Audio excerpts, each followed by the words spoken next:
Itinuturing ni Helen ang sarili niyang maswerte sa buhay. Hindi dahil marangya sila, hindi dahil sagana agad sa pera, kundi dahil may minahal siya. At minahal din siya pabalik ng buong buo. Si Ben, ang asawa niya. Ang lalaking nakilala niya pa noong panahon ng kolehiyo.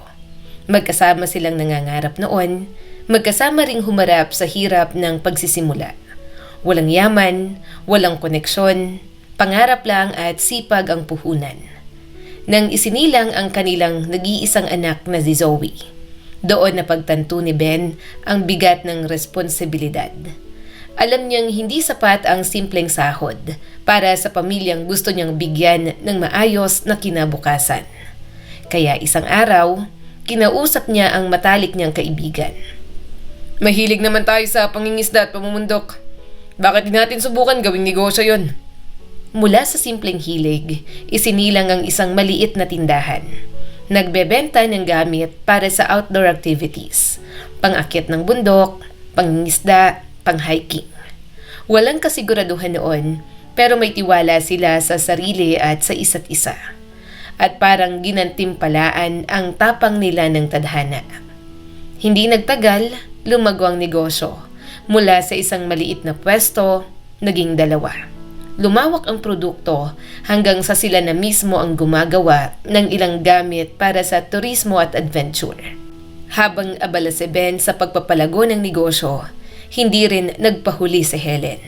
Hindi siya nakontento sa pagiging housewife lamang. Sa suporta ng asawa, nagbukas siya ng sarili niyang maliit na tindahan. Mga telang panahi, sinulid, kagamitan para sa pananahi. Simple lang pero sapat para maramdaman niyang may sarili rin siyang ambag. May sariling pangarap na tinutupad. Hindi sila naging milyonaryo. Walang sports car, walang mansyon noon pero stable ang buhay nila. May ipon, may kapanatagan. Hanggang isang araw, dumating ang malaking pagkakataon. Matalino sa diskarte si Ben. Nakita niya ang galaw ng merkado. Bumili siya ng ilang lupain sa murang halaga.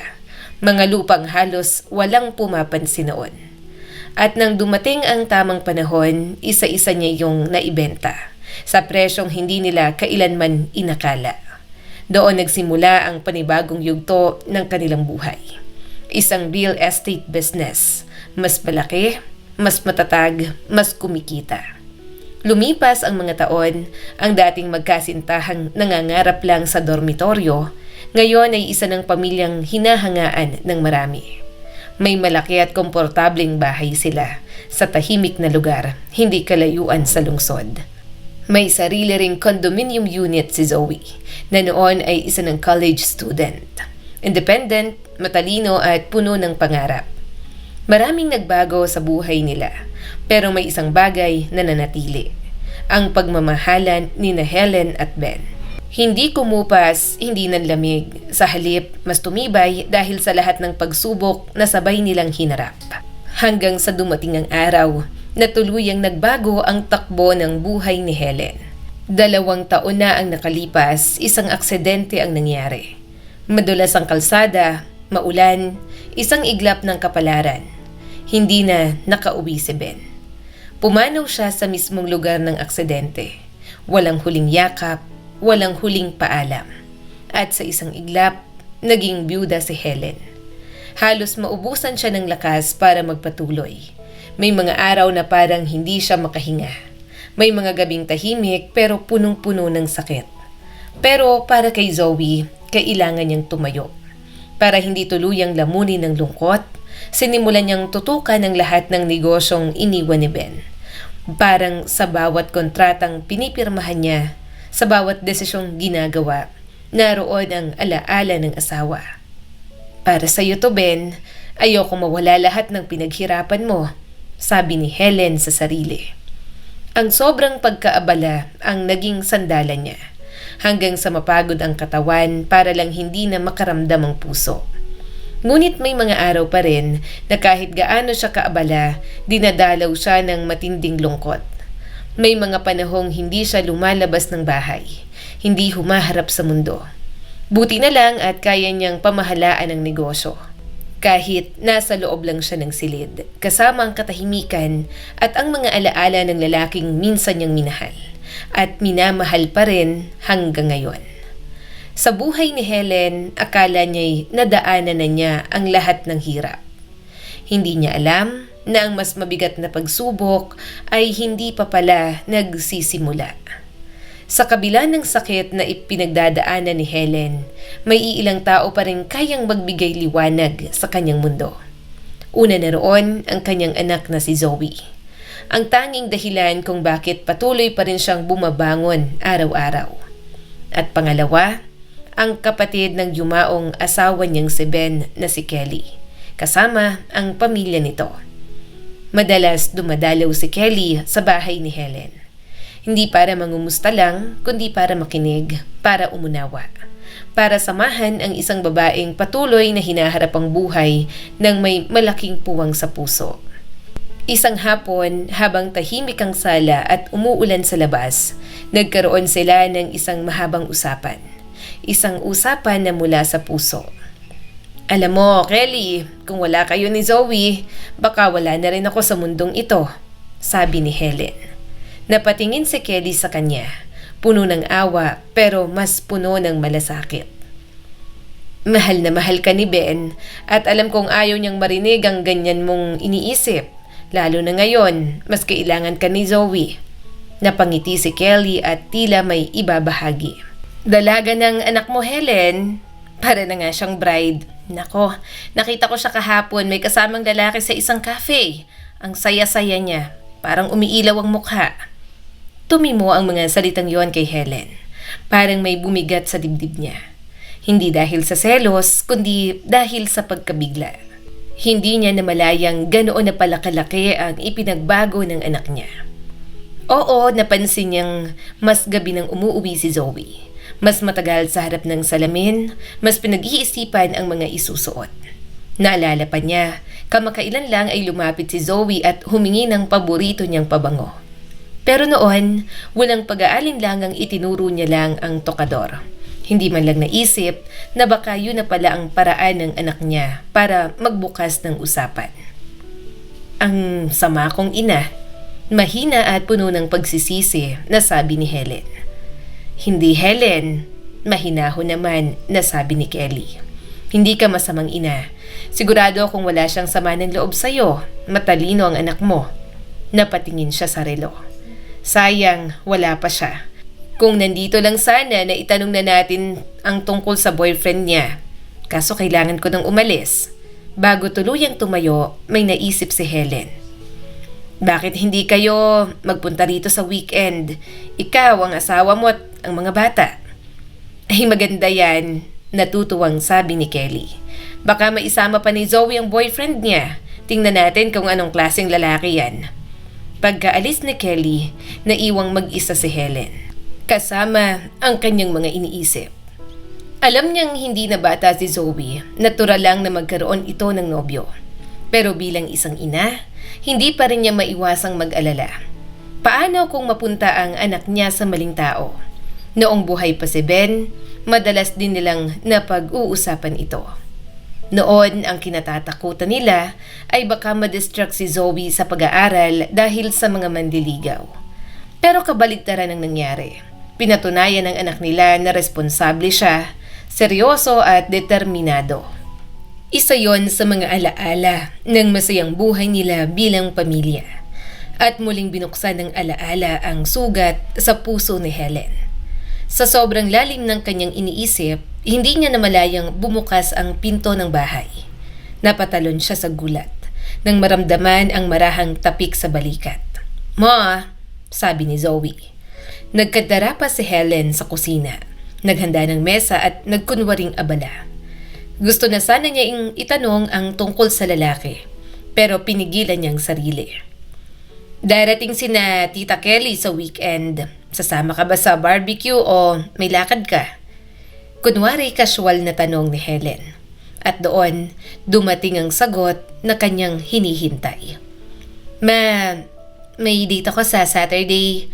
Kasama ko ang boyfriend ko," namumulang sabi ni Zoe.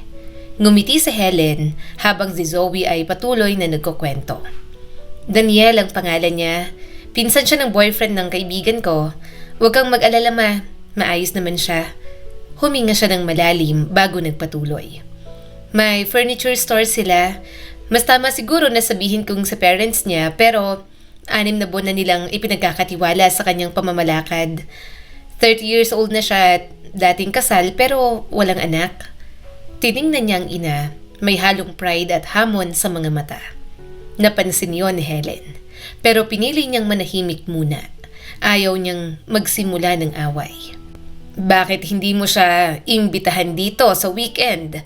Maingat na tanong ni Helen. Pero maiintindihan ko kung mas gusto mong lumabas. Ang cute mo, nakangiting sabi ni Zoe. Pero siguro hindi muna, baka isipin niyang minamadali ko siya papunta sa kasal. Sandaling huminto si Zoe, saka ngumiti. Kahit na ilang beses na niyang sinasabi na gusto niyang makasama ako habang buhay. Napangiti si Helen at nakaramdam ng ginhawa. Magkikita muna kami saglit. Pagkatapos uuwi rin ako. Miss ko na rin sila Tita Kelly at ang mga pinsan ko. Tahimik na tumango si Helen. Sa loob-loob niya, tama ang anak niya. Hindi kailangang magmadali. Mas mahalaga ang pagkilala, ang pag-unawa at ang pagiging handa. Hindi pa manila alam ang simpleng usapang yon ang magbubukas ng pinto sa mga pagbabagong magpapayanig muli sa buhay ni Helen. Hindi matahimik si Helen matapos ang usapan nila ni Zoe. May kung anong bumabagabag sa kanyang dibdib. Isang pakiramdam na hindi niya maipaliwanag. Pero pilit niyang pinakikinggan. Anak, pwede bang makita man lang ang picture ng boyfriend mo? Agad nang ngumiti si Zoe. Parang batang ipinagmamalaki ang bagong laruan. Kinuha niyang cellphone at umupo sa tabi ng ina sa sofa. Eto kami to. Isa-isang tiningnan ni Helen ang mga litrato. Magkatabi sila, magkayakap at nakangiti. Maayos manamit si Daniel, mukhang disente, mukhang presentable. Pero habang tumatagal ang tingin ni Helen, may kung anong gumapang sa puso niya.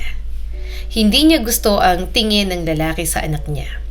Hindi yon tingin ng lalaking umiibig, kundi tingin yon ng taong may pagmamayari. Parang may kinukuhang tropeyo at hindi isang babaeng minamahal. Bakit ganito ang pakiramdam ko? Tanong ni Helen sa sarili. Kinabukasan, agad niyang tinawagan si Kelly. Kelly, hindi ko talaga gusto yung Daniel na yan. Sinasabi ni Zoe na mabait daw pero iba ang kutob ko. Huminga siya ng malalim bago nagpatuloy. Ayokong imbitahin yan dito. Pakiramdam ko magpapropose yan sa harap natin para mapilitan si Zoe na pumayag. Nakakainis. Sayang at hindi natin siya matatanong ng maayos. Tahimik na nakinig si Kelly saka nagsalita. Kung ganon, subukan mong alamin ang tungkol sa kanya kahit papaano. Parang may biglang tumama sa isip ni Helen. Oo nga, kung ayaw lumapit ng lalaki sa kanila, siya na ang lalapit. Hindi bilang biyanan, hindi bilang ina, kundi bilang ordinaryong customer. Nalaman niya ang address ng furniture store ni Daniel. Nagbihis siya ng simpleng damit, lumang pantalon, kupas na blusa, mga damit na karaniwan niyang suot kapag nag-aalaga ng halaman sa bakuran. Walang alahas at walang arte. Isang simpleng babae lang. Pagpasok niya sa tindahan, agad siyang sinalubong ng isang sales lady. Maganda, makinis at parang modelo. Pilitin mang magalang ng babae, hindi nito maitago ang pagkadismaya sa itsura ng bisita. Pwede po bang humingi ng discount sa set na yan? Mahinahong tanong ni Helen. Wala po kaming discount, mas mabuting sa ibang tindahan na lang kayo pumunta. Mayabang na sagot naman ng tindera. Ilang sandali pa tumaas ang kilay ng babae. Exclusive po ang furniture namin, gawang Italy. Nagkunwaring hindi napansin ni Helen ang pangmamata. Sa halip, ngumiti siya at nagsalitang muli. Pwede po bang makausap ang direktor? Nagtaas ng boses ang sales lady. Tila ayaw pumayag. Pero nang makita niyang hindi aalis ang bisita, napilitan siyang tumawag. Makalipas ang ilang minuto, pinayagan si Helen na pumasok sa opisina. Ngunit walang laman ang opisina. Ilang sandali pa, lumabas ang sekretarya. Kasing ganda ng sales lady, pero gusot ang buhok at halatang pagod. "Good afternoon po. Magtatanong lang sana ako tungkol sa discount." Umismid ang sekretarya. Tumalikod at sumilip sa loob ng opisina. "Sir, may bisita po. Nagtatanong tungkol sa discount?" "Mamaya na, mga 10 minuto. Kailangan ko pang magpahinga." Baritonong sabi ng lalaki at mayabang pa. Sandaling katahimikan ang sumunod. "At pakitimpla mo ako ng matapang na kape." Sa sandaling yon, agad na naintindihan ni Helen ang nangyayari. Sa mismong lugar ng trabaho, nagpapakasaya si Daniel. At kahit ganoon, pinili pa ring maghintay ni Helen. Gusto niyang makita kung paano makitungo ang lalaki sa mga tao. Makalipas ang halos 30 minuto, sa wakas ay pinapasok na siya. "Nagtatanong lang po sana ako kung may discount." Bastos na sumagot si Daniel. "Hindi ako nagpapatakbo ng charity." Napaatras si Helen sa tono ng boses nito. "Pumunta ka sa palengke o kung saan may mumurahing plywood furniture. Sigurado may pera ka para doon." Umalis si Helen sa tindahan na mabigat ang loob. Hindi lang dahil sa bastos na ugali ni Daniel. Hindi lang dahil sa nakita niyang pakikipaglandian nito sa ibang babae. Kundi dahil malinaw na malinaw, walang alam sa tamang pakikitungo sa tao ang lalaking yon. At ang mas masakit, sa loob lamang ng 6 na buwan, naging usap-usapan na si Daniel. Sa tulong ng mga kakilala, agad nalaman ni Helen ang katotohanan. Halos malugi ang furniture store. Malaki ang utang sa mga pinagkakautangan. At si Daniel, imbes na ayusin ang negosyo, ay inuuna ang luho at babae. Ngayon, malinaw na kay Helen. Ang lalaking pinapasok sa buhay ng anak niya ay hindi lang hindi karapat-dapat, kundi mapanganib. At alam niyang hindi na siya pwedeng manahimik. Sa kabila ng lahat ng nalaman ni Helen, hindi pa rin agad tuluyang nawala si Daniel sa buhay ni Zoe. Ilang araw bago ang weekend, nagpadala pa ito ng mensahe. Humihingi ng kaunting palugit. "Konting panahon lang, Zoe. Ayos din ang lahat. Malapit na akong bumangon ulit." Palusot pa na sabi ni Daniel. Pero alam na ni Helen ang totoo. Hindi na siya nagpaligoy-ligoy. Isang gabi, kinausap niya ang kanyang anak. Walang sigaw, walang paninira, kundi puro katotohanan. Ikinuwento niya ang lahat. Ang pagbisita niya sa furniture store, ang bastos na pakikitungo ni Daniel, ang pakipaglandian nito sa trabaho, ang halos pagkalugi ng negosyo, at ang malalaking utang. Tahimik lang si Zoe habang nakikinig. Hindi siya umiyak, hindi nagalit, pero halatang naguguluhan. "Ayokong pigilan ka, anak. Gusto ko lang na makita mo mismo kung sino talaga siya." At doon niya iminungkahi ang isang bagay. "Imbitahin mo siya sa family get-together sa Sabado ng gabi." Pumayag naman si Zoe. Hindi para ipagtanggol si Daniel, kundi para malaman ng totoo. Dumating ang Sabado ng gabi. Maayos ang bahay. Nakahanda ang mesa. Tahimik pero may tensyon sa hangin. Nang dumating si Daniel, nakaayos, nakangiti, parang isang lalaking walang bahid ng kasalanan. Pagbukas ng pinto, bumungad sa kanya si Helen. Maayos ang bihis, elegante, malayong malayo sa babaeng nakita niya noon sa tindahan. Napatigil si Daniel. Good evening po." Magalang niyang bati. Yumuko pa ito at akmang hahalikan ng kamay ni Helen, pero, "Daniel, pumasok ah." Malamig niyang sabi. Sa sandaling narinig ni Daniel ang boses na yon, nawala ng kulay ang mukha niya. Nakilala niya si Helen. Ang ordinaryong customer, ang babaeng minata niya, ang babaeng tinawag niyang walang pambili. "Halika, tingnan mo ang bahay namin." May ngising mapanuri na sabi ni Helen. Humakbang siya papalapit. "Ito ang tinatawag mong plywood furniture." Sandaling katahimikan ang sumunod. Tumikim si Daniel at hindi makatingin ng diretso. Hindi rin siya makapagsalita. At bago pa man may masabi si Zoe, bigla siyang umatras, tumalikod at walang sabi-sabing tumakbo palabas ng bahay.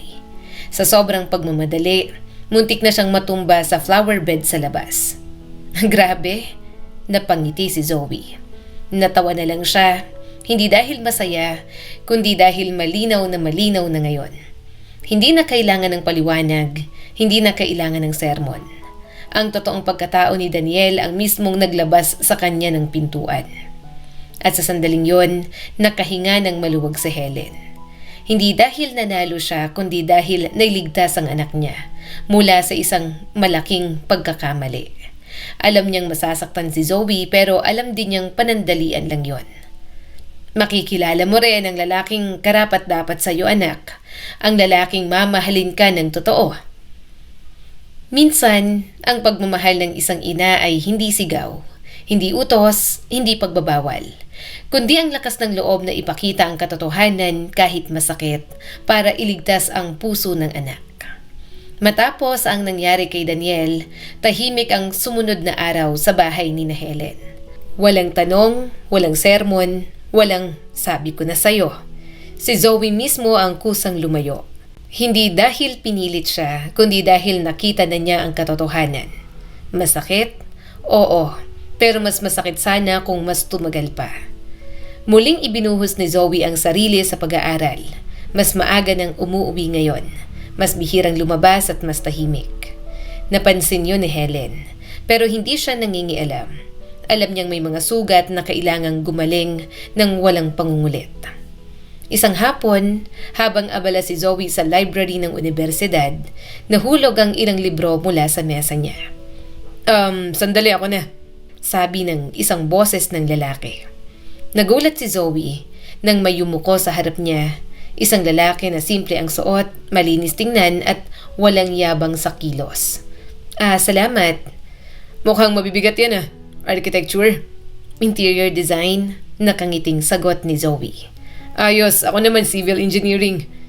Doon nagsimula ang isang simpleng usapan. Walang landi at walang paporma. Palitan lang ng opinyon, kaunting biro at konting tawanan. By the way, Jeremy, Zoe, hindi nila namalayan, magkasabay na pala silang lumalabas ng library. Magkasabay nagkakape, magkasabay naglalakad pa uwi sa campus gate.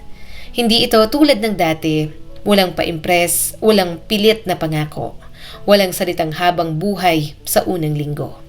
Si Jeremy ay tahimik, marunong makinig at higit sa lahat, may respeto. Minsan, napansin ni Helen na may pagbabago sa anak niya. Mas magaan ang kilos, mas madalas ngumiti, mas payapa ang mukha. Hindi ingrande pero totoo. Isang gabi, habang naghahapunan sila, mahinang nagsalita si Zoe. May gusto sana akong ipakilala. Napatingin si Helen sa anak. Hindi na siya nagulat. Kaibigan? Mahinahon niyang tanong. Opo, kaibigan. Ilang araw pa ang lumipas, dumating si Jeremy sa bahay. Hindi naka-formal at may dalang simpleng prutas at tinapay. Magandang gabi po, Tita Helen. Hindi niya hinalikan ng kamay at hindi nagpakita ng gilas. Tumayo lang ng tuwid at tumingin sa mata. Isang tingin pa lang ni Helen, may naramdaman na siya. Hindi excitement, hindi kaba, kundi katahimikan. Ang klase ng katahimikan na nararamdaman kapag may taong walang itinatago. Iba to, iba kaysa kay Daniel, bulong ni Helen. Habang nagkakape sila, napansin ni Helen, hindi pinuputol ni Jeremy ang kwento ni Zoe. Hindi siya nagmamayabang, hindi siya nagmamadali. At nang banggitin ni Zoe ang ama niya, "Namiss ko tuloy si Papa. Mukhang napakabuti niyang tao," sabi ni Jeremy. Walang dagdag, walang tanong na masakit at respeto lang. Sa sandaling yon, alam na ni Helen. Si Jeremy ay karapat-dapat para sa kanyang anak. Kung si Daniel ay dumating na parang bagyo, maingay, mapanira at panandalian, si Jeremy naman ay parang ulan sa tag-init. Hindi mo agad napapansin pero unti-unting nagpapaginhawa ng puso. At sa unang pagkakataon matapos ang mahabang panahon, ngumiti si Helen ng walang takot. Hindi agad naging sila ni Zoe at Jeremy. Walang ligawan na may bulaklak, walang matamis na mensahe gabi-gabi, walang pangakong binitiwan ng wala pang kasiguruhan. At doon nagsimula ang kakaiba. Sa mga simpleng araw sa library, sa coffee shop malapit sa universidad, sa tahimik na paglalakad pa uwi, unti-unting nabuo ang isang koneksyon na hindi kailangang ipagsigawan. Isang maulang hapon, magkasama silang naghintay sa waiting shed.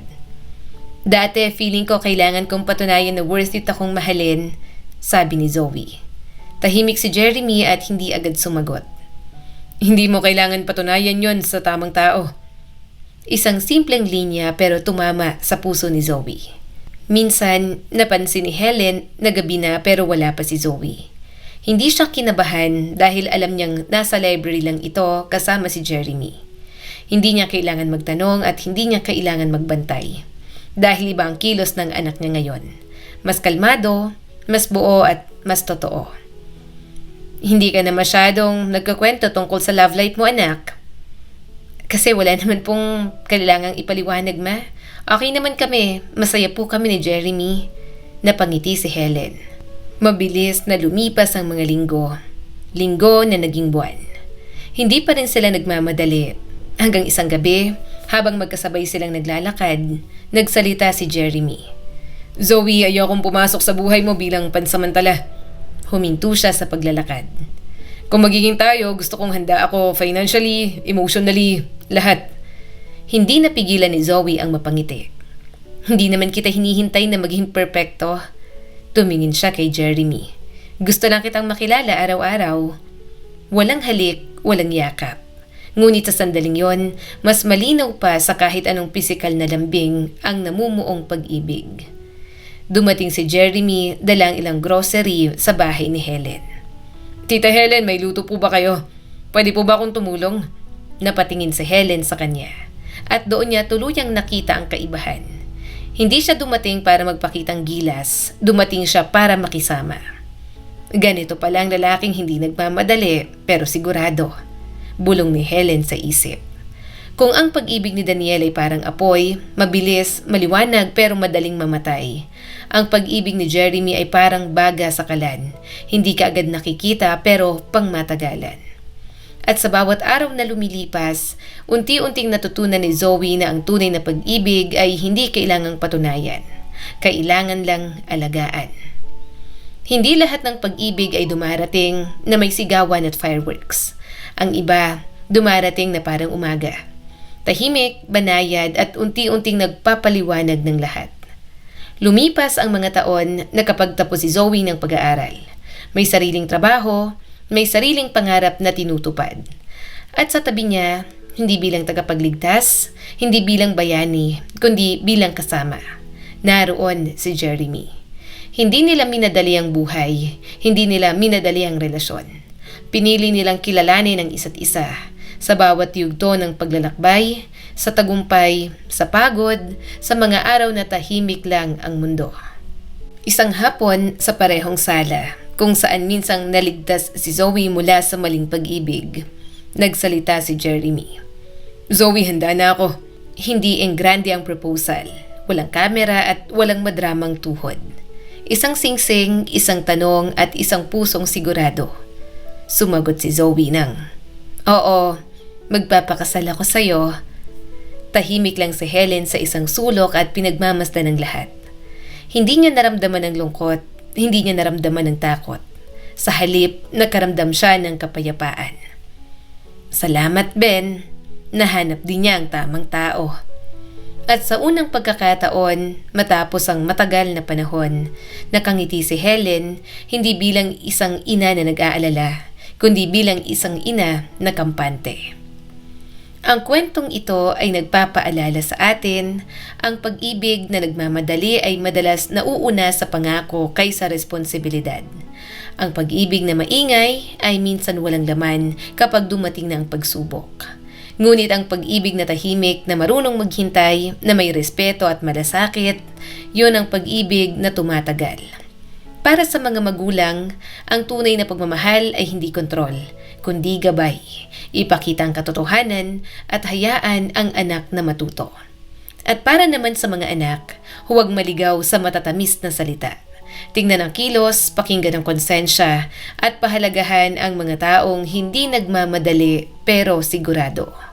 At higit sa lahat, laging tatandaan, ang tamang pag-ibig ay hindi kailanman kailangang ipaglaban dahil kusa itong mananatili. Muli, ako po si Skylar Guro at sana may bago na naman kayong natutunan sa kwento natin ngayon. Maraming salamat po.